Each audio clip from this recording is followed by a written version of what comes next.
Hello. We'll just give it a couple of minutes and see how many, or allow people to kind of come in and join us, and then we'll kick off. Oh yeah, maybe a minute. It's 1 past already. Yeah, I can see the numbers kind of going up as people come in.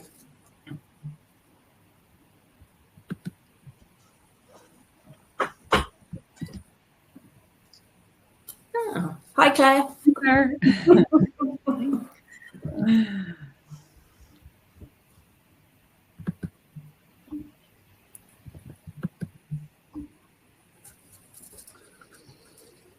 And I believe this gets sent out recorded afterwards to everyone that registered. So maybe we'll kick off, and then those that are coming in later can catch up. Those that are catching us on the replay, nice to see you.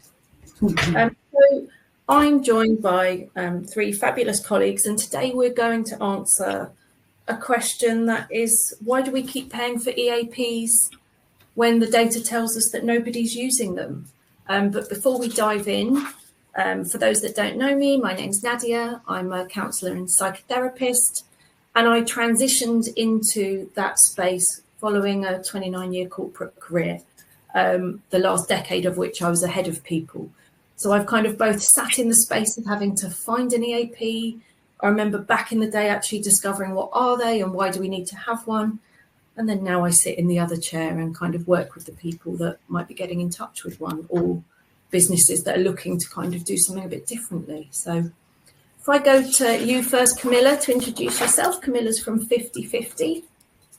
Hi everyone, delighted to be here today, and thank you for joining us either a bit later on or right now in person. Yes, I run 50/50. We are really passionate about helping organisations build mentally fit teams where people thrive, and we want to help people to optimise performance, get to their best self, and not hit the crash and burn. So very much in that burnout prevention, really understanding stress kind of space.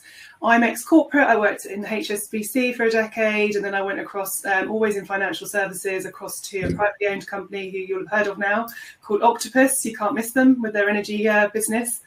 And my experience of an EAP was one of the reasons I set 50/50 up. So very interested in this debate. Can see the validity of the concept, but the shortcomings for me outweigh that. So yeah, loads to chat about on today's call. Fab. And Emma? Hi. Emma's from Refresh Rewards. Yeah, so I'm an employee benefits consultant. I've worked with companies from small startups with a couple of people to large global organisations, and really with a focus on wellbeing. I think that's one of the key things for me as part of employee benefits, is that the benefits support a wellbeing agenda. And I think one thing that's really interesting over the past year or so, the majority of companies that have come to me have been coming to me about setting up EAPs and wellbeing benefits, rather than previously be talking about premiums and things like that. So I think there's such a key part of what companies are looking for at the moment around mental health. So I think, yeah, this is a really interesting time to have this discussion. Yeah, absolutely. And it's nice to kind of be able to talk about what's out there from all these different perspectives as well. Because actually just before we came on air, Neve and I were talking about what we don't want to do with this is kind of, dismiss the brilliant work some of our colleagues in that counselling and psychotherapy and psychiatry space are doing that support the EAPs. There are awesome people out there that you will find through that kind of company EAP system. But perhaps we're talking more about the structure of what's available as opposed to the people that work within it. So, Neve. Thanks. Yeah, I think that's a good distinction. So my background is I'm a chartered psychologist. I was a therapist for 20 years of that time. So I worked a lot within the wellbeing space, and I was a provider for a lot of different EAP companies in Ireland. So I kind of have that insider view. Today I work mainly with senior leaders, and I train teams and leaders all around emotional connection. So I'll be looking also at the kind of the system and the systemic support. And I suppose my interest is on really giving people the skills to emotionally respond to individuals in the workplace, because that's our first port of call, is usually the people that you work with and your manager, long before you even try and access an EAP. So if the system supports are in place, then there's less maybe responsibility on the EAP structure, or less need. That's a really interesting point as well, isn't it? That, what is there for those people within our businesses, or within kind of these corporate small businesses, all the different employees that make up that system, for them, to kind of help them be the best they can at their role. Because there's a lot of kind of expectation placed on line managers to know how to support their teams, or to know how to have discussions with individuals when they're struggling. And if you think about those of us that have had HR backgrounds, and the kind of unseen emotional weight we hold and are expected to hold, no one really talks about actually who's been there to train us in that part. Certainly if I think back all the way, that wasn't in my CIPD training, not at any of the levels that I did it at. And I don't remember any kind of one in my kind of line manager structure saying this would be a really good thing for you to kind of have some training on, or to know where to go for support. So yeah, it's a really good point, actually. What exists before you get to needing that other piece? And that leads us on quite nicely to, I guess, the first question we put out there for all of us to kind of think about. And that's, what do we consider is maybe the single biggest flaw or blind spot to the EAP system at the moment? If I start with you, Camilla, what would you say to that? So let's rewind a little bit. So the EAP was originally the OAP. It was a kind of post-America reaction to rebuilding and re-energizing the economy, to try and get that growth through within the organizational structure of the time. And that was very largely manufacturing. And I had a lot of people there that were going into work, but due to the nature of life and what they'd been through and the reality over in America at that time, and for a lot of countries, there was a lot of problem with alcohol abuse. And they actually had a lot of staff who were drinking quite heavy amounts, but in work operating, quite scary machinery. And therefore they needed support and help within the organizational framework. So the OOP originally kind of came from that perspective, and it was there as a reactive support to help people through that difficult time for them. Equally, they needed to rebuild the business and the economy, so therefore they weren't willing to, take those people outside of the market. So from what I've read and from what I've discussed in the past, it was very much an in-house support mechanism that over the years then transferred and flipped outside of the organisational structure to being externally provided, where people would then come in. And it was broadened over the years, broadened to be beyond specific support for a specific area of our wellbeing or mental health to much more generic areas, which we're much more accustomed to seeing now. My thinking when it comes to EAPs is that, for whatever reason we want to talk about, whether it's that systemic culture piece around not understanding how to support individuals from a management standpoint, be it the organisational cultural context. I always say you can't grow a mango tree in Iceland, and if the context in the organisation is quite Icelandic in nature, then we're not going to get those early signs and symptoms noted and that potential for nipping in the bud to happen. So we end up in a space where it potentially could also be poorly communicated or misdirected or misunderstood. And therefore, people are only accessing at that point of despair.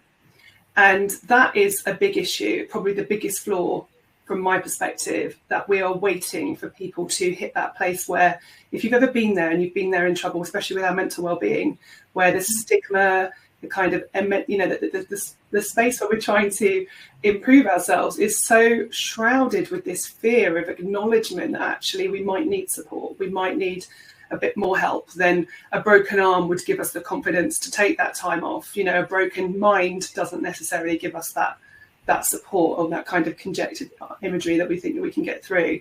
So it comes to me around, we've got to create that cultural space where people are psychologically safe to talk about things earlier than when they do with an EAP, know how to access and move more into a space of prevention. Because if you've ever had that wobble in your throat, I know I have, when I've hit a place where you're ringing up someone and saying, I need some support. The that there are some issues. And personally as well, having experienced EAP services over my years in corporate and doing a load of research pre-setting 50/50 up, it's a very hit and miss service. And that's to be expected. They're often given away for free within organisations alongside insurance policies. So when we're talking, I talk to a lot of HR leaders, and if they're paying something like 80p per head for annual service, what can we expect? What can we expect from a quality standpoint? What can we expect from a reach standpoint? Because not everybody will get access to that one-to-one support. And that is where other mechanisms enter and come into play. So that's where I would start the chat. And it's a really good point, isn't it? Because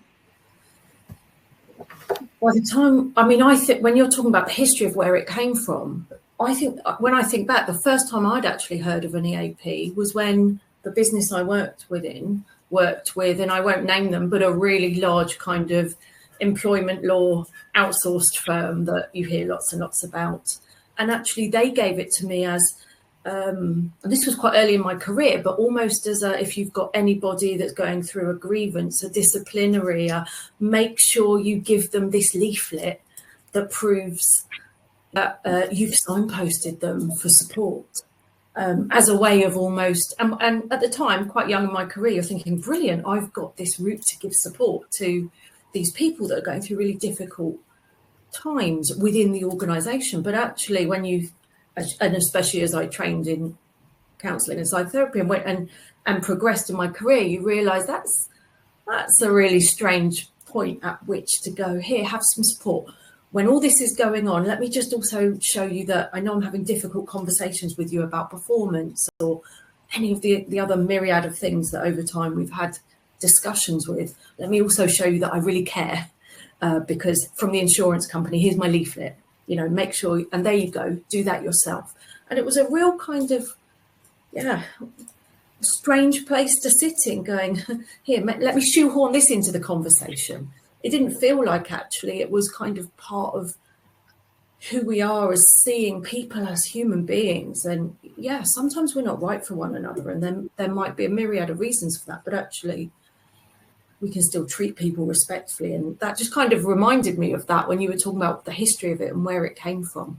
And actually, I remember that being given to me by our employment lawyers as a, make sure you give this leaflet with every kind of difficult discussion you have. And that was, I remember even rolling that out at one point, probably back in the day, as part of, here, look what we're doing. Isn't this wonderful? If you have a difficult discussion with any of your managers, here's a number you can phone to then talk about it.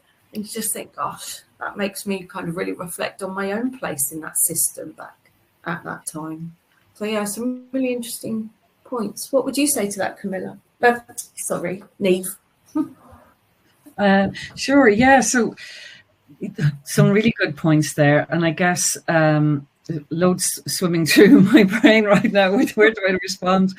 For me, I think the key difficulty with EAP, the EAP model as it stands today, is probably how you're meant to access it. Now, I have seen EAPs do a good job of promoting themselves and, posters on the back of toilet doors or talks being given and information being given so that there's a proactive approach and trying to make it okay. So I've seen them do a good job of that. But the model where you have to ring a free phone number, I think there's a stumbling block there, because if you're mentally struggling, then it's very difficult for you to resource.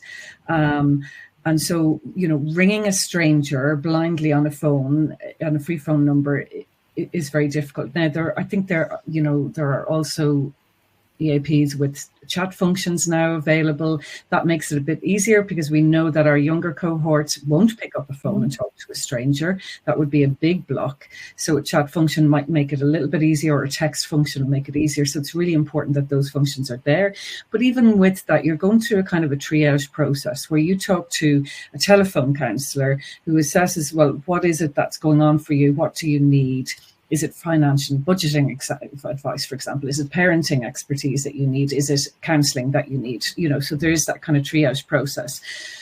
And then it seems to be a little bit of a funnel, because depending on what issue you're presenting with or need help with, you're not always going to be right for our service, or we're not right for you, or we can't back that up. So it's interesting that you mentioned addiction, because that's one of the things that often isn't serviced by an EAP, from what I've heard, that people can be like, oh, no, that's very specialized and you need somewhere else for that, which is, and it's a big issue in any workplace, and one that needs to be hidden. And again, that people are afraid of losing their jobs if there's an addiction issue or an alcoholism issue.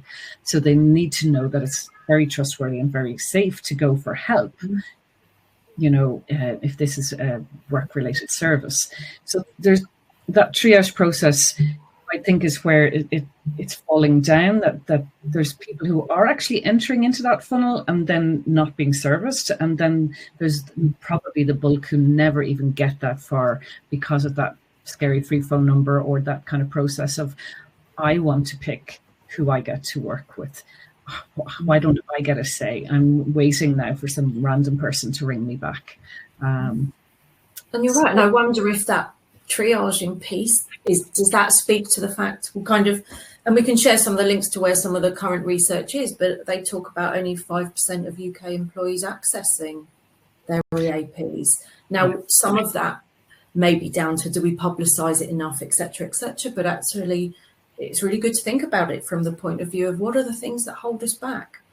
And also that triage piece, because as you say, as therapists, one of the things we're really open to, and pretty much myself and most of my colleagues that I speak to, we offer kind of brief introductory calls because we're not right for everybody, and that's okay. And there's a real difference in our specialisms, but we actually see it as quite a normal part of our role to signpost, if we need to others that might have that other expertise, rather than almost just go, we can't contain that, and almost make you, I guess, if you're in that space where you finally say you have done it, you have picked up that phone, and to be triaged and then to be told, actually, oh no, we can't help. Yeah, or sometimes it's the HR person who's told, no, don't send them to us. Like, no, that's not under our remit.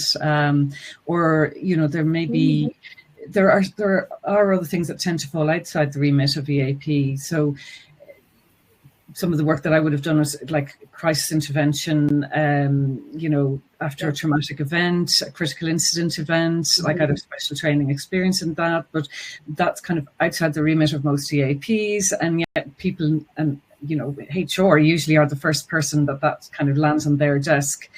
Somebody has died, for example, over the weekend in the workforce, or it might have been a traumatic death. And there's a whole lot of impact happening from that. And nobody's asking, first of all, well, how are you reacting to this news? I've worked with people who were like really close friends with a colleague and found out this way, and were supposed to just go straight into work mode and look after everybody else, even though they were absolutely reeling from the shock themselves. And secondly, then, if they were to ring an EAP at that point, the likelihood is that's not the right place to be calling. That service isn't going to help them in that moment. So it's well, what's the remit? And actually, that's a good question. Kind of what are and especially if is some of the lack of, or is the reason that 5% is so small, is some of it the blockers because of the triaging piece, or the fact is telephone, but also do people know kind of actually what support can it give? What does that provide? And actually, if I need something different to that, where might I go? So it kind of, I think that's a huge part of communications, and I think within the kind of whole benefit space, but definitely within EAPs, is often the communications are just part of onboarding of the things that you've got. This is an EAP, and not even an employee assistance program, it's just EAP, right? It's not even explained what the product is and how broad it is as well, right? Because it's not just the emotional side. You've often got legal, financial, this whole other part of the package that isn't ever spoken about. And it is just then when there's a crisis, when there's a death, when something awful's happened.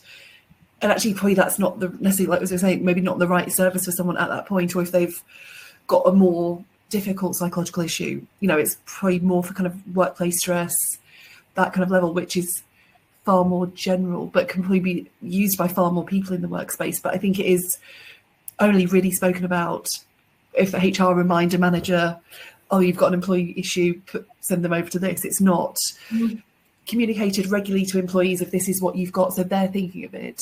But also that kind of cascading down the organisation of leadership talking about it to the managers, and so it's at the forefront of people's minds to have those conversations. And I think there's a huge amount of training as well around managers being able to have the conversations in the first place, or even noticing the really early signs that people are struggling. And that's probably the point when EAPs are really good if it can be put in place and triaged properly, I think. And I guess you're starting to move into our question, so carry on with this, but how do we help services feel more accessible or low friction, or, you know, destigmatize, I guess we're talking. You were starting to talk about it there. Yeah. What would you say to that? Well, I suppose it's that, like, oh, there's something, you've got a serious problem, you like, or you're having, like you were saying earlier about the when there's tribunals. I know Kirsty kind of made a comment about, you know, often covering arses of just like, we've got the EAP just so we can say if something goes really badly wrong, we have got support in place. I think it's, like you say, just destigmatizing it and just making it far more open that people are talking about it and potentially using their experience. Obviously, you don't want people to go into personal details, but just being able to say, one thing that I sometimes do when I kind of do launches of EAPs is just tell managers, like, just go and try it. Just see it for yourself to see what the service is like, because most people have got something they can talk to someone about. And that really helps to destigmatize it. And then they can tell, you know, their teams, like, oh, you know, I have used it. It's not just, because it's so difficult to pick up the phone when you're going through a mental health challenge. Like, that's the kind of the last thing that you want to do. So I think it's having that earlier intervention and getting people into the system before it becomes a crisis point, at which point it's possibly not the best product anyway.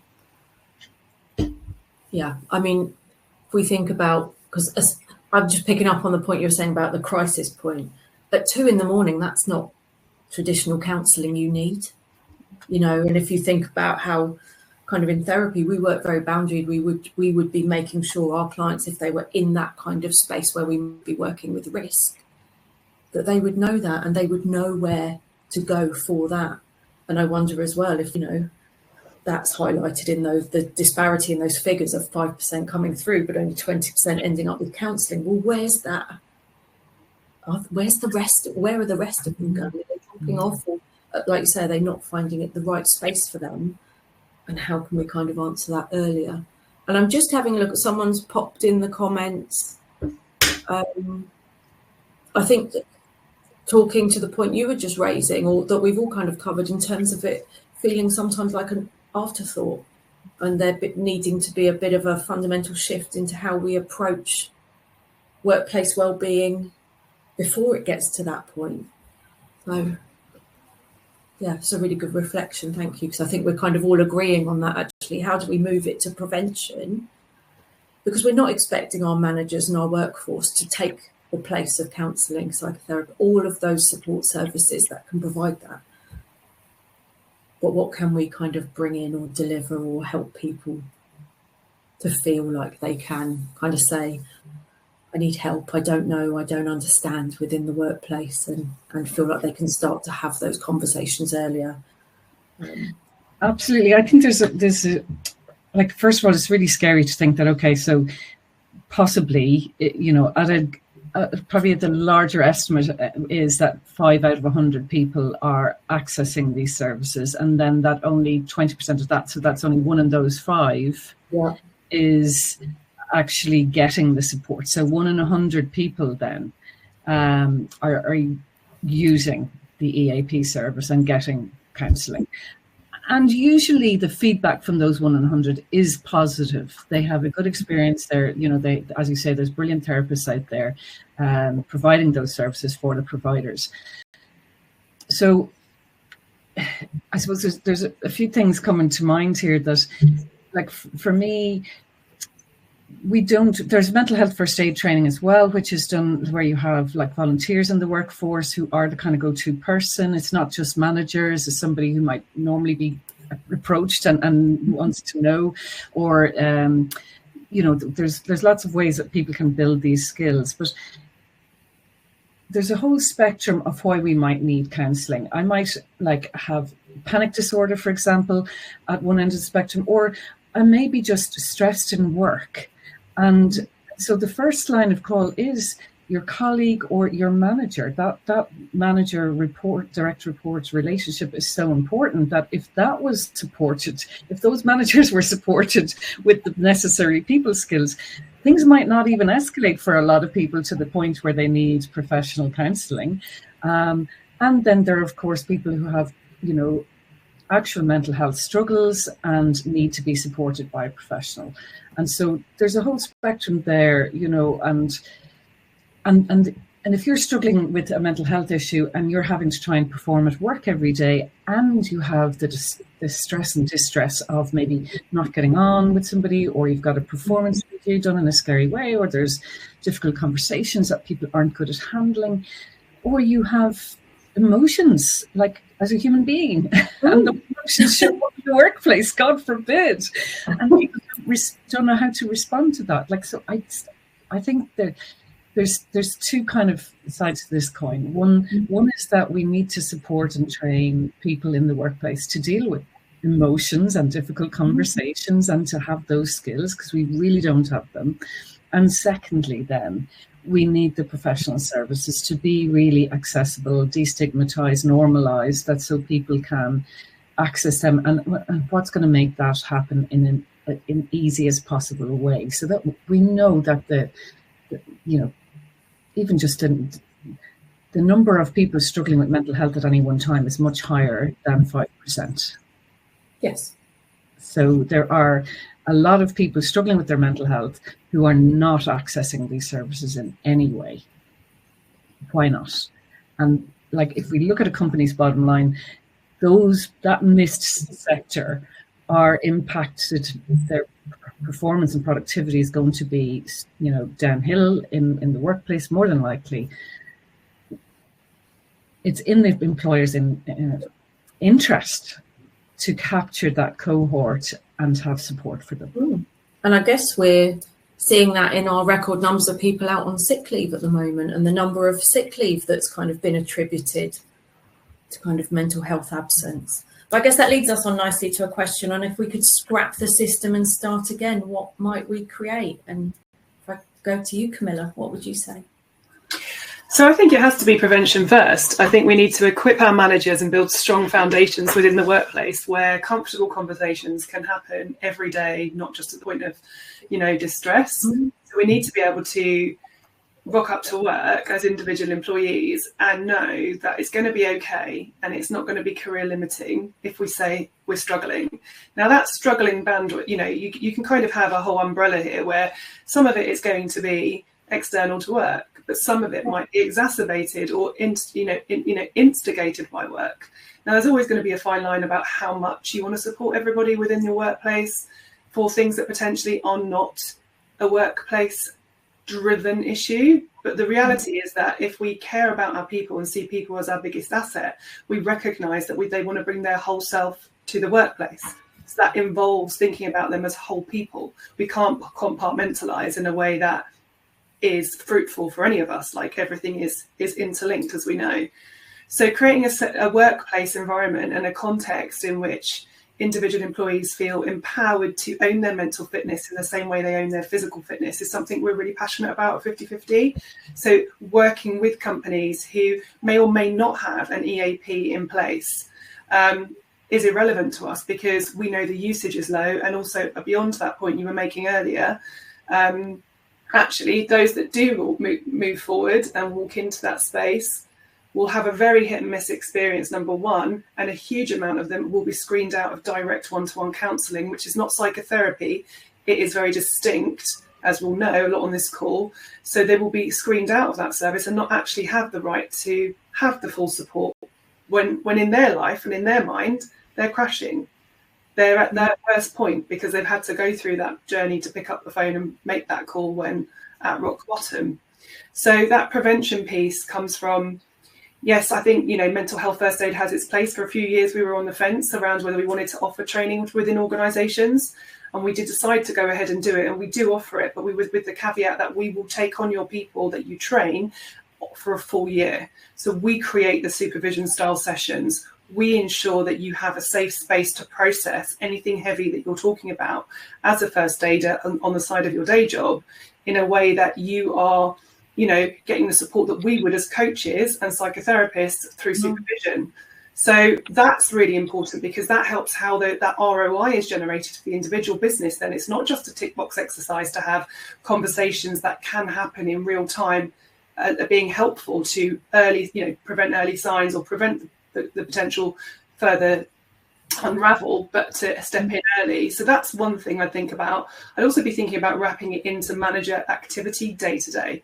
So we want to see role modeling, we want to see conversations happen, we want to see proactive, understanding of the narrative and the tells. As an individual employee, I want to be able to share with my manager what my signs and symptoms are like when I'm showing red flags of distress, because they will be different to my peers. And my boss, if he's not asking me, Cam, when you are struggling at work, how will I know, especially in a hybrid world where we're remote first half the time in many organisations, if they don't know, how are they going to help me?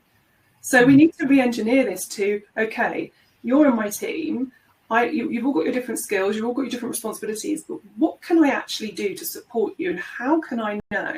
What's your tendency when you start to become stressed? Do you back off? Do you ask for more work you're kind of powering through?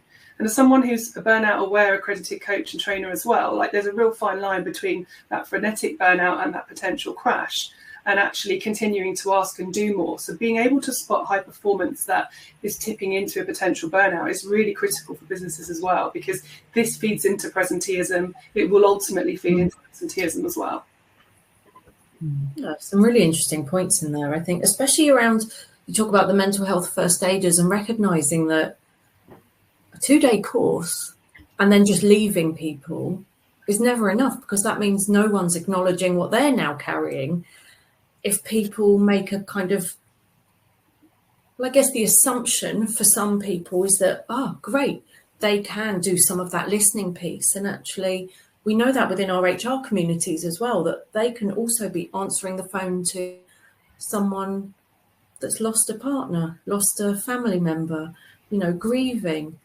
And you're right, you were talking about how we don't compartmentalize, because we actually are one person. We don't have a professional and a personal us. We may try it, we may have that that kind of professional persona we put on in certain places, but we're one person. There will be signs that things are going on. And I think actually you made a really lovely point there about kind of actually, how do other people that work around me, how might they spot that? And I think just as I was kind of leaving my corporate career, we brought in something akin to like the manual of me, and you did it as part of your onboarding and then shared that, and it asked some of those really lovely questions. Nothing too deep, because it was kind of before you come in, but actually it asked some of those. How do you know if I'm not okay? What might just be one simple way? And like you say, it could just be simply saying I stop speaking up in meetings, or that's my kind of sign, or I won't put my camera on. And normally I would, and just offering kind of some simple ways that people can start to recognise that they might need you to ask if they're okay. So I think that's a really good reminder, isn't it, that there are some simple things people can do in their roles as well. So I think those micro cultures, we underestimate the power of the immediate culture. We talk a lot about role modelling from senior leadership down, but ultimately sometimes we have to focus our energy and attention on things that are high impact and high control for us. So actually, if we can't control the wider piece, can we control the micro piece? So let's do, and small micro will lead to macro anyway, as we know. So that's really, really important. And, we work with companies who really care about their people, but equally understand that perception, promotion, pay, prospects, all of that can just be such a blocker to accessing timely support. So if we can have systems where, if we're not doing the EAP, we have got a ready team of coaches and therapists on hand to come in timely and accurately, well matched, well triaged, as we refer to it, then that's going to hopefully be not at the point of crisis again, be at those early warning signs, because we're recognizing it before it tips into a place where it's difficult to return from. Yeah, absolutely. And I think as well, some people think counselling psychotherapy is only for those moments of complete crisis or distress, but I would say if I looked at my own private practice at the moment, it is as much personal development, professional development, as it is those other things that we might typically associate with it. So I think also talking about actually normalizing what it is, whether you're seeing a burnout coach, whether you're seeing a psychotherapist, or, you know, as I am sometimes a therapist that coaches, you know, all those different ways in which you can interact, and how many of us do, and that's okay. It's not something we have to kind of hide away.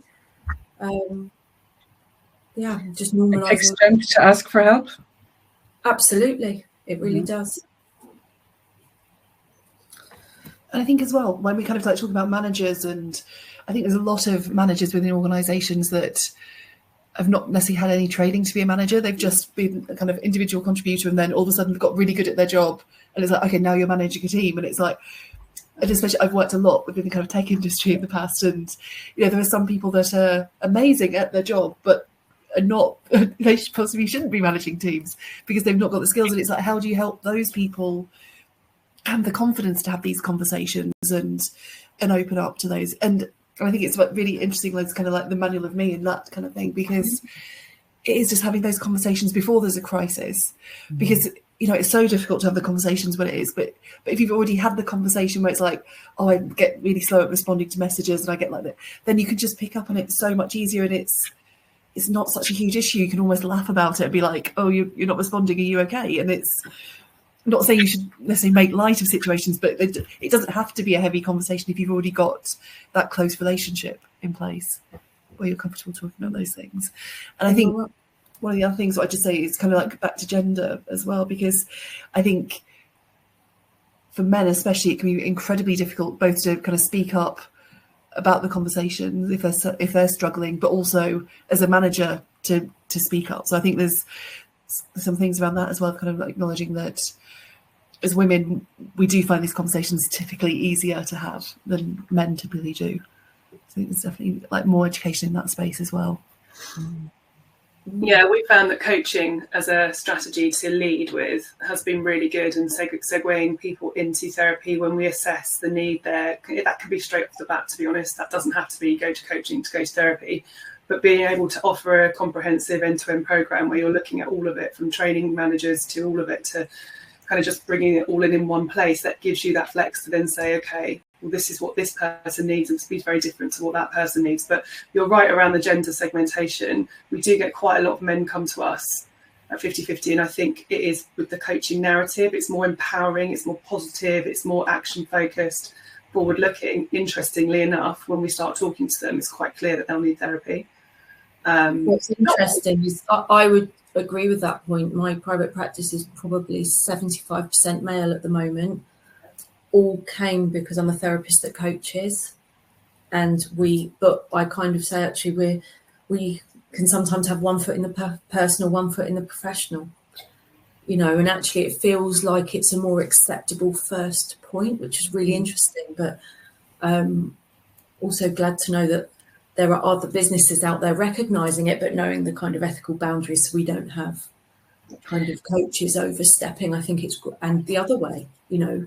It's really important because, you know, one of the first things I did when I set up 50-50 was to recognise the fact that there isn't really, it was 2020 and it was never a reaction to COVID. It was the 12th of February 2020 that I registered the business. So I had no idea what we were about to walk into. It was a reaction to my corporate career, to be honest, to the high-flying kind of, you know, push, you know, burnout culture.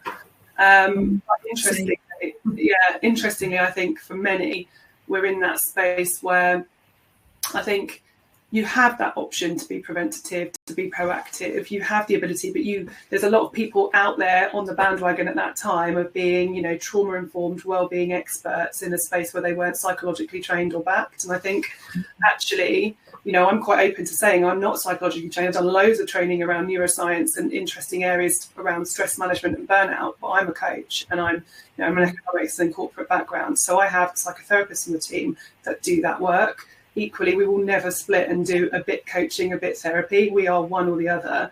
And I have an ICF accredited training program for coaches to ensure that that's CCE accredited, that can make sure that they uphold the boundary between coaching and therapy and can navigate that if we're in a situation where crisis comes in situ, because it can.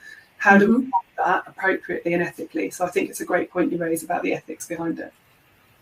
Yeah, and that's And lovely to hear. I think, you know, that's the new alternative that's already happening out in the world. There are companies, there are organizations who recognize all of these points and, you know, have begun to, you know, offer something that's an alternative to the EAP, but the companies are going to have to pay more because real support takes time and has more to offer. So you have to be willing to pay. So it can't be just a tick box exercise. Like, I'm familiar with a couple of organizations now who like that offer, instead of ringing a free phone number, that you have a directory that you look at and you choose. And there's coaching available, and there's counselling available, and there's different approaches available depending on what you feel you need. And as you've identified, sometimes you might be more open to going for coaching and then be directed towards counselling as being more appropriate for you at this time. And then when you're finished that piece of work, feel free to come back. So you can choose your own therapist or coach, you can choose their modality. Somebody mentioned about earlier, even like neurodiversity. Like, we want to be able to kind of pick somebody that feels like a match for us, not have somebody else make that decision on our behalf. And so that is available now. And I do think that's kind of the future.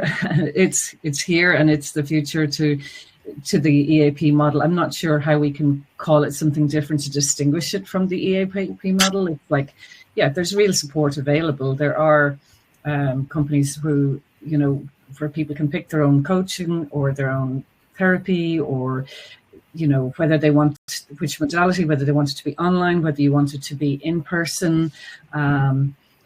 There's critical incident available, you know, there's training available. So all of those things are available, and it's for companies to kind of do their bit of research, do their due diligence, look at what's available, what's actually going to work. You know, if you're throwing just 80 cents per person or pence per person towards something, well, what are your measures? How do you know if that's been successful? Mm-hmm. You know, what are your sickness levels and your absenteeism levels and your engagement levels? There's lots of data available there if it's looked at in the right way. And that's quite a nice segment into our kind of how can we or should we measure success outside of just user numbers? Because not everybody will access something provided within the workspace. Some people will always choose, whether they believe it's not confidential, whether they believe that they just don't feel comfortable bringing that within the workplace and they want to do it completely aside, whatever their beliefs are around that, there will always be an element or a portion of our kind of workforce that want to keep that outside of the workplace. So, yeah, how could we measure success of these types of schemes for those employees that do want to do something internally? Well, not necessarily of the EAPs, but of the kind of work we do or your own businesses offer. I think it's interesting, isn't it? So it's so difficult to track, like, return on investment, like, and like Niamh was saying, there are the kind of factors like absence, but then you've also got presenteeism, and it just becomes such a model of, is this working? Is this not working? Like, how do you measure with that? So yeah, I think it's a tricky one to kind of get into, but I think, is it a combination of things? Is it, you know, hopefully people are doing some kind of engagement surveys. Are there things in there that, coupled with, as you say, sickness rates, burn rates, you know, a whole myriad of things that kind of might support a business case that shows what we're investing in has. So there's a few ways that we've done it in the past. We've worked with management teams who are calculating the amount of time and hours they're spending having, at the time, not really great quality conversations with their team, or avoiding the time having the conversations with their team, and doing a basic, you know, back of an envelope calculation of what does that time equate to. It's particularly easy to do if you're in a billable hours culture. So we do work a lot with professional services, and if in those industries we've got managers that are still responsible for revenue and we're still responsible for that kind of, you know, meeting that payment requirement. So that's one way to do it. Another way, we've been brought in off the back of wellbeing surveys and then measured against performance on that. So you can kind of look at that directly. When people are referred to us, so referred through a team member or through a manager to get support for specific areas that might be touching on performance or kind of how they're impacting their day-to-day within a workplace. It could be around stress or burnout quite specifically, or it might be around performance due to extenuating external circumstances or other things that they're going through personally. Then you get the anecdotal feedback. We've really noticed an uptick in the number of calls that person's doing, the contribution they're making verbally to a meeting, and these kind of more anecdotal feedback points are also really valuable. So I think you do have to look at it quite holistically and have like grab as much as you can data insight. And if you've got systems internally that log your mental health days, if that's a specific angle that you're looking at, then you can do that as well. You can obviously look at the number pre and post. But I think it depends on how you set up your internal systems and functions, and I guess whether you've got that capability. And also how open you are to that kind of holistic view of it, as you say. How open are you to kind of noticing the changes in a particular individual within a team, rather than just going, well, unless I see absenteeism drop, go the other way. Yeah. I don't think it's working, and that's a really good point, actually. It's and the tricky bit is, of course, that the manager or maybe nobody else knows if the person is using that service, so somebody might have an improvement in mental health and we don't know if it's because that service helped them improve that, or whether something external did, or whatever else. So I think and like Cam was just been saying, that any good organization is providing services will have and should be able to offer some strong measures, so if we know that EAP numbers are as low as what you were saying, then any improvement on that would be like, okay, this service seems to be working better than the previous EAP we used because there's more people using it. What kind of number who access it are actually getting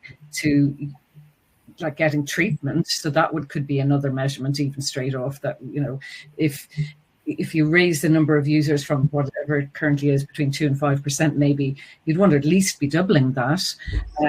Of those 5%, currently only 1 in 5 are getting through the funnel. Well, we'd want to at least be doubling that, or, why aren't 5 out of 5 getting the help they need?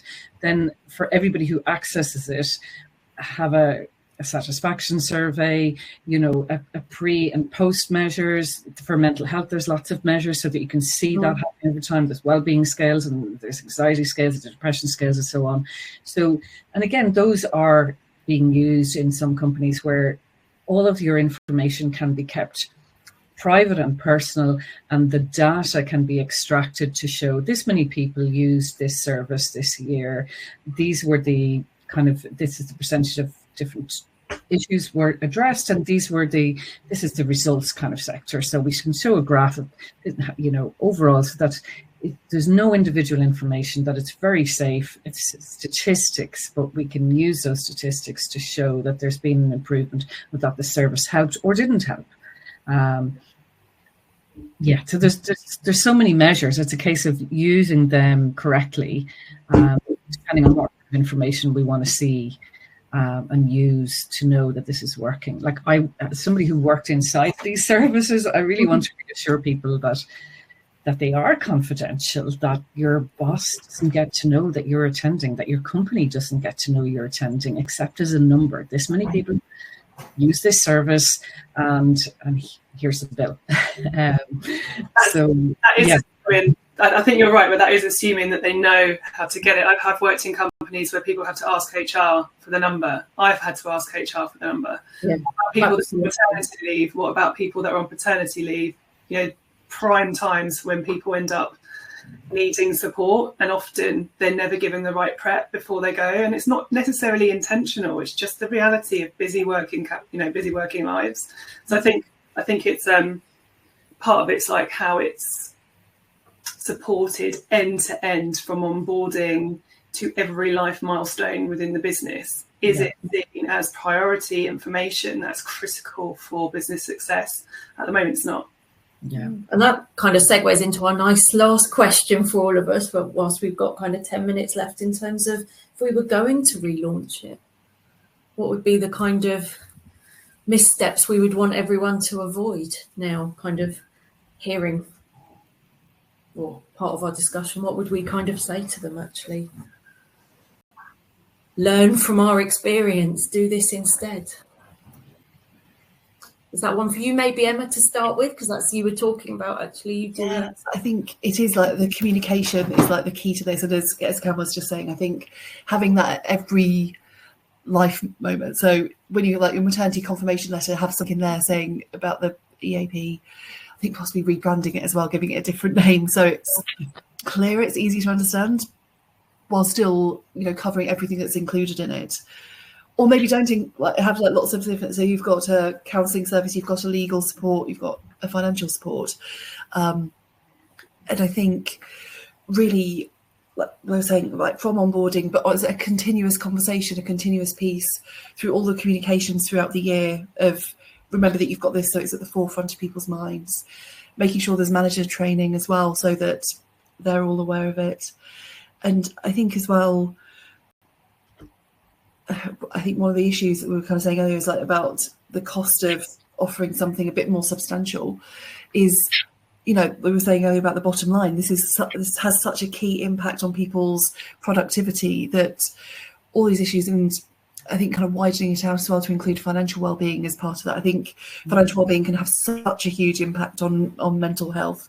So really making sure there's education around that as well. So it is so much of it's down to communication, education, and that psychological trust and safety that you can have those conversations within the business. That, because I think employees can feel it as well, right? If it's just a tick box exercise, if it's just covering, employees know that it's just there and it's, oh, you've got a crisis, or you're going through a grievance, here's a number. Like, people feel that. So I think, you know, making sure that it is genuine, and this is something I speak to companies a lot about, is, you know, you can say these are your values and this is what you care about, but that needs to be lived through things like employee assistance programs, through all the benefits and the ways of working as well. That it's very well saying you care about things, but you really need to show employees that you do care about them. And I think, yeah, it's around the whole culture and burnout and all of those things that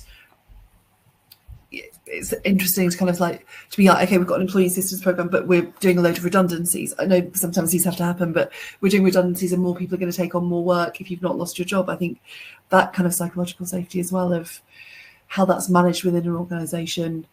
And then it's not just, here's an EAP, go and phone them if you're struggling with the pressure that we're putting on you. I think there's huge things around that companies need to look at, that it's not just a sticking plaster that can be put over. It has to be a more ingrained in the whole organisation, I think. I think you're right, feeling like it is something more substantial, even if, and we have to acknowledge not everybody has the same budgets, you know, different size. There are businesses that employ just one other, themselves and one other, as well as these large corporates. So, you know, not everything we offer will work for every type of business, but I think you're right. I think as people that have been employees in those businesses, you know when it's just a tick box.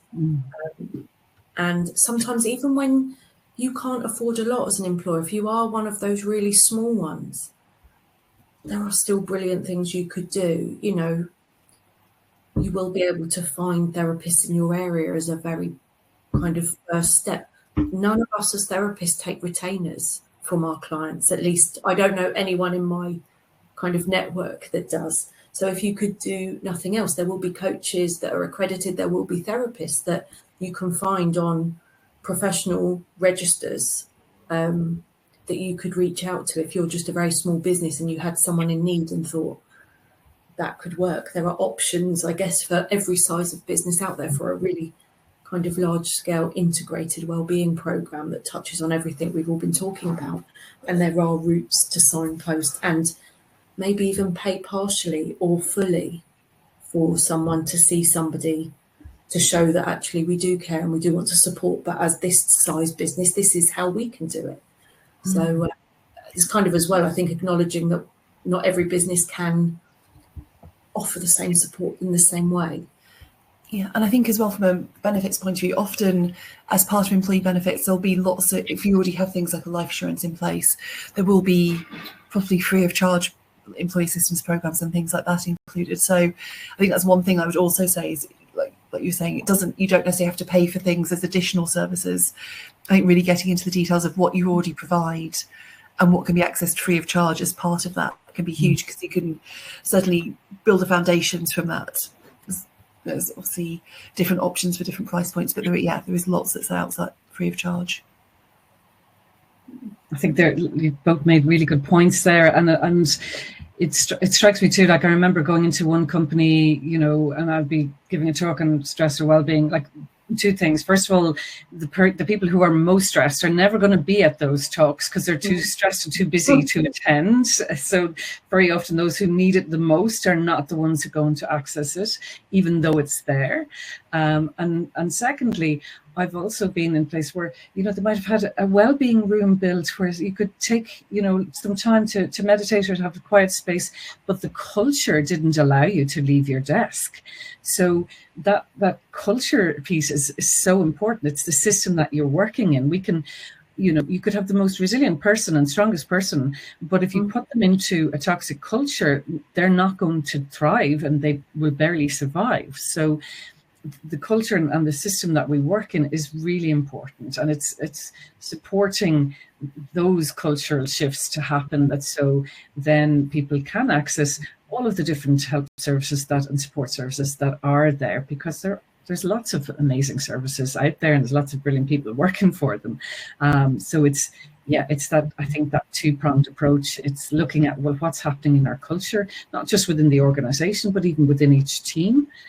Because if you have a leader who never leaves before 7 p.m., then you might feel like you don't have permission to leave until they've gone. The culture of the people that you're working with, because some people will be like, right, well, I have to go, and others will be like, oh no, I can't, even depending on their own, the country they might be from and the kind of what's acceptable there and what's polite and what's not polite. So there's just so many factors that we need to look at, but that culture, I think, is really important if we want to support people and show them that we care. It comes down to what's happening in the workplace, what's happening in your team, and then looking also at the supports that can be brought in and can be culturally made more acceptable to access and easier to access as well. I think we've had some really good points raised, a really interesting discussion. I can't believe the hour's gone pretty quickly. The topic, I think, is quite close to all of our hearts, and we could probably go on for another hour if we had time. But just a reminder, pop links in the chat if anyone wants to signpost their business. I believe our LinkedIns have already been popped in the chat for anyone that kind of wants to reach out to any of us afterwards. And I'm sure we're all open to that. And thank you very much for joining me. It's been a really interesting chat. Have a good rest of your day, and thank you. See you soon. Thank you. Bye. Bye.